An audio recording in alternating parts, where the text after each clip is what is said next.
Benevolence is thirsty work. Huh. Where to next? Well, I thought we'd eliminate sick kids. Oh, dude, that's so up. No.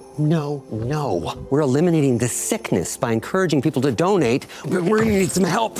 Because you and I are technically R-rated, and these are kids. Sick kids.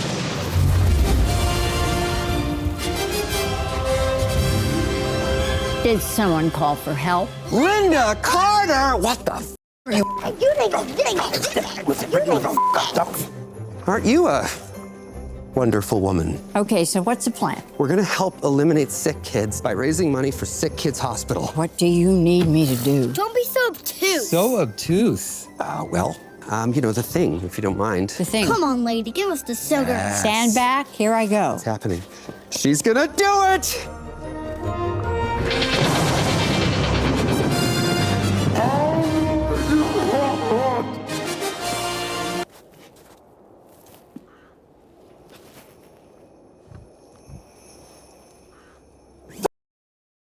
Who did this? The DC lawyers, I know it. That's one an ugly sweater. Yeah, it's probably the same guy that got Cavill and that other Batman. Let's ride. We should probably go untie Santa. Never. Welcome back, everyone. Maximum Effort. Ryan Reynolds just released a brand new Deadpool Christmas video themed with Linda Carter making a whole bunch of DC jokes. Henry Cavill, Ben Affleck's Batman, whole bunch of Wonder Woman jokes, and clowning on James Gunn for firing all the Zack Snyder universe of DC characters. So we'll break it all down because this is like the most meta thing possible. He released the video as part of a charity that he's doing in real life. But I guess Kevin Feige and the Marvel lawyers, because they make a whole bunch of DC lawyer jokes, a bunch of the Marvel lawyers let him use the Deadpool character to do a bunch of his personal charity work stuff here. So if you're brand new to the channel, be sure to subscribe to get all the videos. It seems like he's still releasing even more Deadpool stuff before the end of the year too. Just starting at the beginning of the video here, so the idea is that he's captured Santa Claus. Santa Claus is a real character inside the Marvel Universe. He's an Omega level mutant. So he's captured Santa Claus, tied him up somewhere, stolen his sleigh, and is basically going around visiting sick kids, trying to help them for Christmas.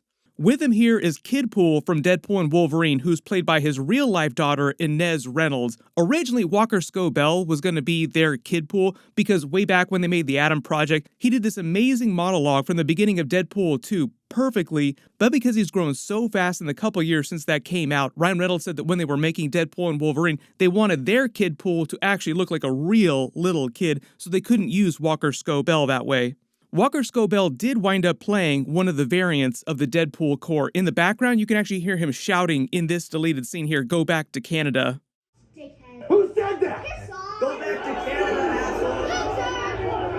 All that guy said was Peterson! The reason why he's yelling about going back to Canada is because Ryan Reynolds is Canadian. The funny thing about his daughter, Inez Reynolds, being in the scene with him, he actually said this during Deadpool and Wolverine 2, is that when they were filming the scene, because it was so profane, like she was saying so many curse words, she actually didn't want to say the dialogue, and Ryan Reynolds had to try a couple times to get her to say all the different lines, dropping all the F-bombs and all that stuff. Apparently, she only agreed to say it when he said that they should just get someone else to play the Kidpool character. She's like, no, I'll do it, I promise. So he actually had to convince his daughter to say all these really foul things. Don't worry, he's sold a whole bunch of his companies, like he's got hundreds of millions of dollars probably at this point, so it will pay for all of her therapy someday. The actual book that she's reading from is the Naughty and Nice book, Santa Claus's book in lore. When he says they're going to go take care of sick kids next, she thinks he means go kill all the sick kids in the world. That's messed up, dude. But it's actually to cue up the Linda Carter cameo scene in this. Love the way that they rehearse that shout out of surprise when they both say it together. It's meant to be like a sitcom type of shout out, like they practiced it. They knew that she was going to appear, so they're being very tongue in cheek, like very fourth wall breaking with this. Deadpool does know he's a fictional character inside a story. Like even in the Deadpool movies, he acknowledges that he is a fictional character in his own movie. Like it's all meant to be fake. I assume tangentially, because Kidpool is just a variant of Deadpool, that means that she also understands that she's a fictional character inside a story. They make the Wonder Woman joke for some reason, even though they're able to say Batman. I don't know why they could say Batman, but they can't say Wonder Woman. I think that's also just meant to be very tongue-in-cheek. Like, technically, the DC lawyers didn't actually come after him when he was making this, but he's just joking about them. He calls Linda Carter's move from the Wonder Woman TV show The Thing. Like, please do The Thing. She's gonna do The Thing. revealing that her move conjures Ryan Reynolds' ugly sweater from a couple years ago instead of the Wonder Woman suit. If you don't know the history of the ugly sweater, it actually started with this Christmas picture of him wearing it with Hugh Jackman and Jake Gyllenhaal, both of whom now are part of the Marvel Universe with different characters. Like, Mysterio is actually going to come back during What If Season 3, so like Mysterio isn't totally gone. Then, because it became such a funny thing, he started to turn it into an annual tradition where he used it as part of the charity work that he was doing year to year. So the ugly sweater has been a thing for several years now. When she gets confused, he blames this on the DC lawyers, like they interjected and stopped her from turning into actual Wonder Woman in the suit. And he says it's probably the same guy who also got Henry Cavill and the other Batman, who's meant to be Ben Affleck's Batman. So I love the meta joke there. There's like 4 different joke layers to that. So when he says Ben Affleck's Batman is the other Batman, it's basically him saying that Michael Keaton's Batman is the better Batman. Like, it's a joke on Ben Affleck not being as good as Michael Keaton. And it's obviously just building on the Deadpool and Wolverine, Henry Cavill Cavalrine joke about DC firing all the original Zack Snyder Justice League actors.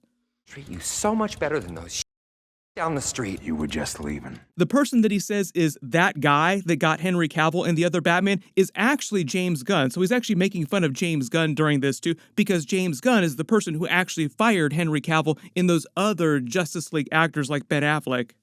Normally, you'd think that that would be him just clowning on James Gunn because he doesn't like him, but they're actually good friends in real life. James Gunn even said that right after he got the DC job, like when he was hired to reboot DC, one of the very first calls that he made was to Ryan Reynolds to ask him to come back as his Hal Jordan Green Lantern. You say Ryan doesn't give a shit. when you say grounded, One of the first people I talked to after I got the job was Ryan Reynolds. I'm like, you coming back? He's like, get the fuck out of here. The whole joke there is that people were worried about offending Ryan Reynolds by saying that his Green Lantern wasn't that great, and James Gunn was trying to tell them, no, Ryan Reynolds does not care if you didn't like his Green Lantern, like he is happy to make fun of himself for that, which he has done many times through all of his movies since that happened. But I think when James Gunn said that Ryan Reynolds told him to F off, that means that he's probably never going to come back as his Green Lantern. We'll see though, like 20 years down the road when he's an old man, maybe there'll be some more jokes. The other funny thing is that when he released this video, making the Henry Cavill joke, I was also in the middle of making a completely unrelated Henry Cavill video. So talk about coincidence. That video will post tomorrow. That's like a completely separate thing, not DC or Superman related. But they end on the joke saying that they should free Santa, like we should let him go. Deadpool saying never, like he's completely replaced Santa Claus henceforth. Stole his reindeer in his sleigh, and that's the end of it. There have actually been a couple really big Deadpool versus Santa Claus and Deadpool helps Santa Claus stories, like Deadpool versus Santa Claus and Deadpool saves Christmas type stories. Santa Claus is an actual Marvel character. He's an Omega level mutant. He didn't really become an actual traditional Marvel character in this sense until Marvel's Holiday Special #1 in 1991. The reason why Marvel made him a mutant is because around the 80s, early 90s, the X-Men were becoming the most popular comic at Marvel, most popular characters, so they're making crazy money on all their X-Men stuff. Because they were bringing in so many readers through their X-Men titles, Chris Claremont would do fun bonus one-off holiday types of stories. Really easy for brand new readers who weren't familiar with the continuity to just pick up. So you have like your main Phoenix arc sagas that are super popular, everybody loves them, but then you have all these new readers just jumping on with these one-offs. After he wound up leaving the title and Scott Lobdell took over, he wrote Marvel Holiday Special #1 in 1991, and that's where he turned Santa Claus into an actual mutant inside the MCU.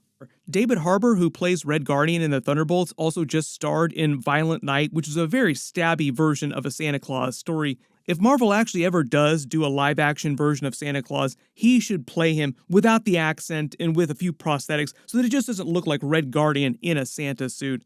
But there was that period in the 90s when they were in America pretending to be that family so they could steal state secrets, where they would have been pretending to practice all the typical American holidays like Christmas. So it is possible that Red Guardian at one point did dress up as Santa Claus during one of those holidays. Who is this old Santa? The Red Guardian. What? They literally just made a joke about that during the Thunderbolts trailer with Val calling him a Santa Claus because he does look a little bit like Santa Claus, but it was also them clowning on the fact that he just did the Violent Night movie. The other thing about all these Deadpool Christmas videos that he keeps releasing is that there's another video that it seems like he has not released yet with him and Blind Al in her apartment and Christmas decorations all over the place. We haven't seen what that video is. Whatever he winds up releasing, of course I will do a video for it, maybe like in the next week or two, just because he seems like he's releasing something every couple of weeks at least. A long time ago, before Disney finished buying out Fox, he actually wrote a Deadpool Christmas movie. It was basically going to be a version of Planes, Trains, and Automobiles with Dopinder or Hugh Jackman's Wolverine if he was going to be able to get him to come back, with them traveling to the North Pole to save Christmas essentially. He literally just posted a video with Andrew Garfield about the future of his Deadpool inside the Marvel movies after Deadpool and Wolverine, just what it's going to look like the next few years.